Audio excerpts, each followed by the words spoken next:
Good afternoon, everyone. My name is Dave Holmes. I'm the sports anchor at ABC6 Fox 28 here in Columbus. Excited to MC this. I told them I will do it on one condition: if John Gruden is my warm-up guy, and they said we can do that. We can do that. This is a big day for the city of Columbus.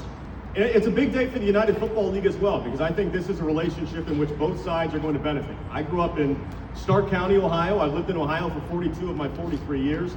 And I know the birthplace of Ohio is up there, but I think Columbus is where it thrives. And I think it's thrived with the Buckeyes. I think it's going to thrive with the Columbus Aviators as well.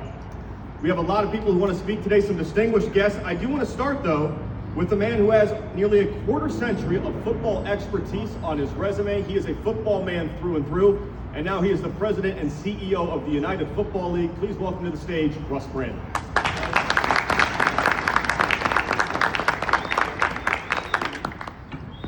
Thank you, David. Appreciate it. Great to be here in Columbus. It's awesome to be here. We've had some great events here over the last couple months to get to this place today. But this is truly a life comes full circle moment. I think it was back about 6 months ago. I called two of the most important people in my life, Brent Rossi and Erica Mullman. And I said to them, hey, we're thinking about Columbus. What do you think? They said, we need to have a conversation. We had a conversation with my good pal Dave Jenkins, JW, and we sat down at the Super Bowl and we talked about the UFL coming here to Columbus, and that's where it all started. You're going to hear a little bit about the vision of our new owner, Mike Repole, here shortly, but Columbus checks every box. It fits everything that we want to do as we move forward in the United Football League. I want to thank Mayor Ginther. Appreciate the time that you have given us over the past few months to get to this place. Your commitment to sports, particularly female sports, where we want to go with all of our flag initiatives, especially female. We're excited to do that. And I get to stand here in front of my old buddy Cardell Jones, who I called a few weeks ago and said, hey, we're coming to Columbus. We'd love to have you a part of this. And Cardell, when I was with Buffalo, was a draft pick for us, and also played in the XFL back with the DC Defenders in 2020. So as Mike said earlier, he'll probably be our quarterback this year as well if he wants to play around. I want to thank Ross Bjork, who I know is here. Big game against the Illini. We all know what Ohio State sports mean here and what the Buckeyes mean, so we're thrilled to be with Ross and the team here as well. But we're going to talk here. You're going to see a vision here from Mike Repole here shortly. We all know about Mike's success. Body armor, Pirates booty, vitamin water, Smart Water, one of the top entrepreneurs of all time. But it's Mike's passion, his energy, his relentless commitment that he has provided us over the last 6 months. His vision has been infectious, and he is the reason we are sitting here today and standing before you today. I think you're going to be pretty excited about the opportunities that we have moving forward in Columbus. What I love about Mike the most is his commitment to people, his loyalty. You need to look no further than the people that I work with and my team gets to work with every single day over the past 6 months.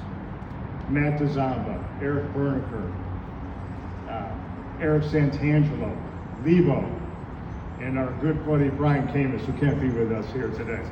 So we are thrilled for the opportunity that we've had over the past 6 months to work with this team, and you'll see this. But I'll tell you what I love and respect about Mike the most is he is authentically himself. He is still, with all of his success, he is still Mike from Queens. So it is my privilege and honor to introduce a great American success story, Mike Repole.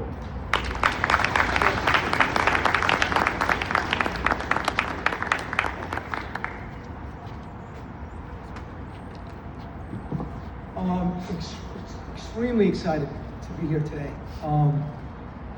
This is the first one of the week that we actually did outdoors with the stadium, and I'm just looking around at the stadium, and my whole vision when I started talking to the United Football League 2 years ago was so many sports other than football are all played in smaller venues. Think about the NBA, think about college basketball, think about NHL, the Columbus Blue Jackets fit 80,000 in that arena, probably 15, 20,000 in the arena. And Ohio State can fit how many people in that stadium? 100 plus, okay? How many sports can really fill a stadium with 100,000 fans and another 50,000 that want to get into the game? Football is that sport. What I've noticed over the last 5 or 6 years, football has just taken it up another notch. Pro football, by far, is the #1 sport in the United States. You know, when the Bills are playing the Chiefs this year, and 33 million people are watching that game, it's amazing. And the #2 sport, you gotta separate it, is college football, and that's up there. When Ohio State opens up the first weekend, I think it was Labor Day weekend, and they played Texas, and they drew over 10 million people viewership. A regular hockey game in the NHL probably gets 400,000 or 500,000 people. A regular NBA game maybe gets 750 to 1 million. Major League Baseball, depending on the market, could get 100,000 or 1 million. But when you think college football draws 10 million and the NFL can draw 30 million, football's here, college football's here, and then the other sports are down below. When I hear, and Cardell was drafted, and that the NFL draft this year, 13 million people watch the NFL draft, and the picks are every like 20 minutes. A lot of people have nothing to do, to be honest with you. I mean, that is nuts. Worse, on a Friday night, so round 2 and 3, 5 million people watching. Football is king. And I saw this opportunity and it didn't work out 2 years ago, and I started watching it closely this year. And the quality of the football for the United Football League is really, really good. I mean, there are some great players. I mean, you know, Cardell played in the league, and then he also played for the XFL.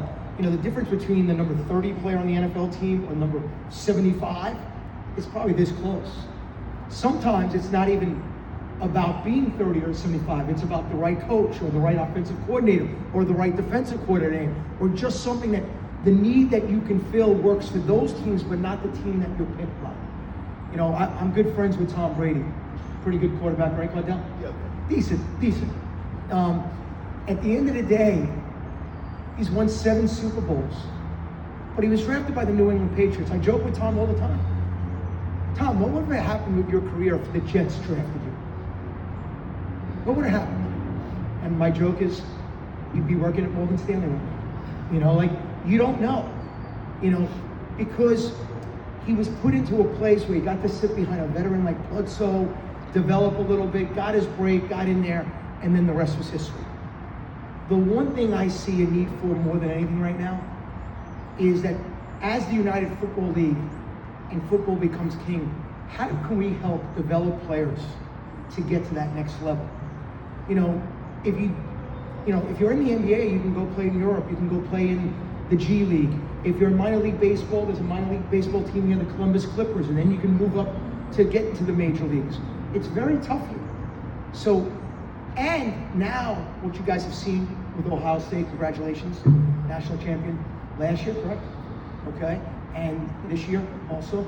So no, I'm just looking ahead. Even though I noticed that you guys painted the seats Michigan color, that kind of throws me off a little bit. But I could fix that, guys. Mayor, what are you doing? You want to get reelected in 27? I mean, it's the first thing you got to do, to be honest with you. I mean, all right, good luck here. You know, all right, but at the end of the day, there's a lot of free agency. You play 1 year, and then you go to the next team. You got seniors, and you got people coming in and coming out. And if you're a coach, the pressure that coaches have, you know, if you don't win, you can go 10-1 your first year, and you get coach of the conference, and then you go 0-11, and you get fired. That's the pressure. So developing a player for the next 2 years, he might be on 2 other teams. I think there's an opportunity now, not only when you take the love of football, you start to develop players, and you get them ready. I love when I watch, you know, Aubrey on the Dallas Cowboys kick a 64-yarder to put it into overtime and have them then beat the Giants, and he came from the Birmingham Stallions.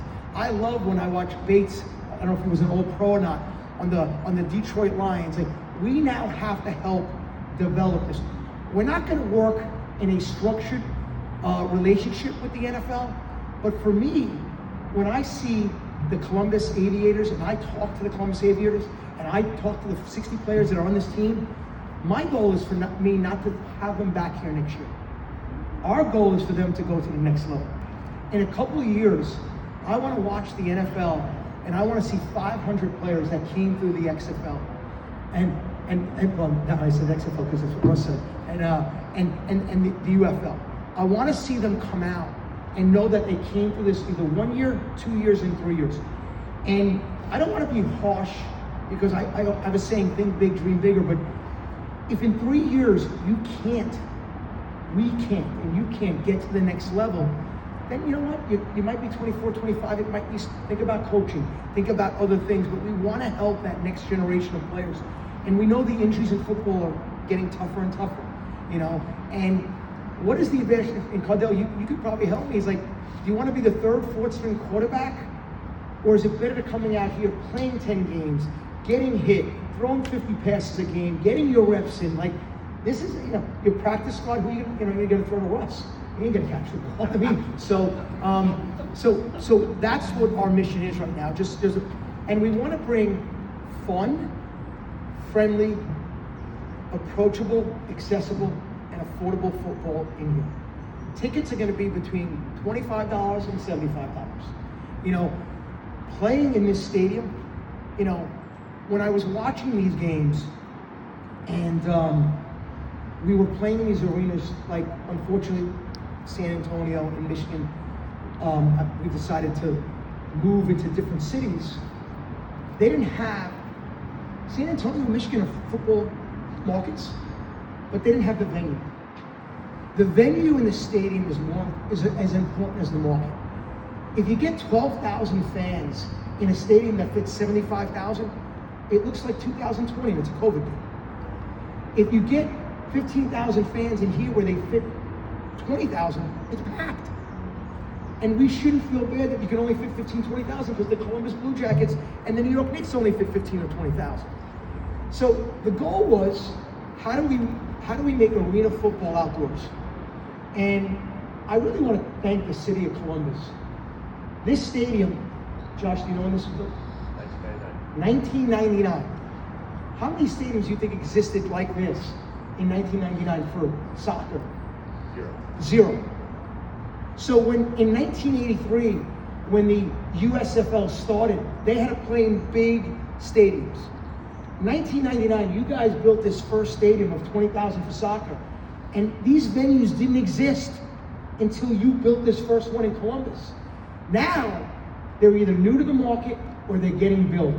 So now the timing, the perfect storm of football being king, these venues are being built, playing inside. Orlando, we're playing in Orlando City Stadium.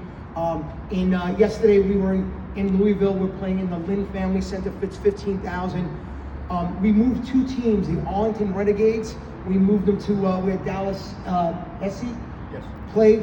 That's not, what's that, Toyota? Toyota, that fits what, 20, 25,000? 20.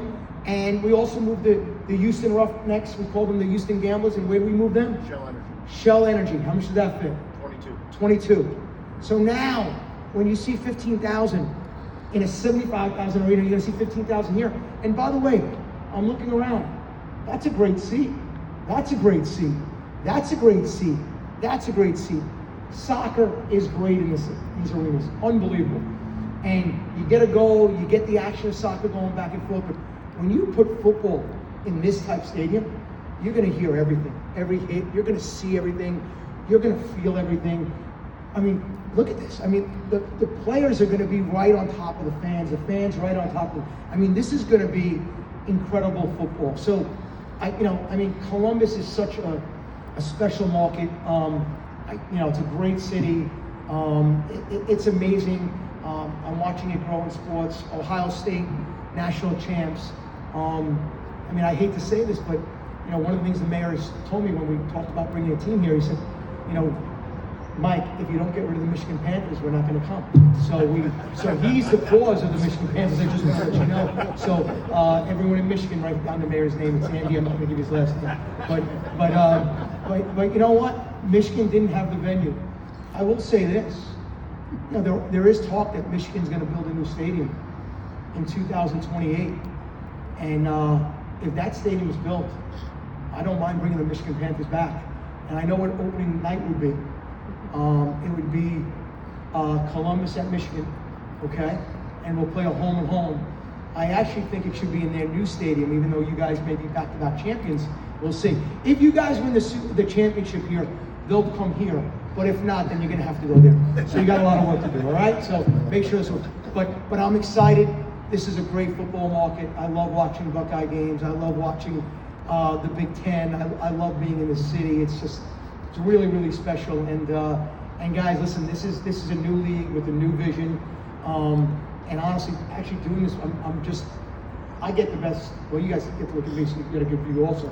I get the view of this stadium and watching this, you know, vision that I have come to life, man. And it's going to be really, really special. And I look forward to coming here a couple days. Cardell is going to be the starting quarterback. He's not aware of it. This is the only way we're able to get him in. Russ will not be the CEO, so it's two things that will happen.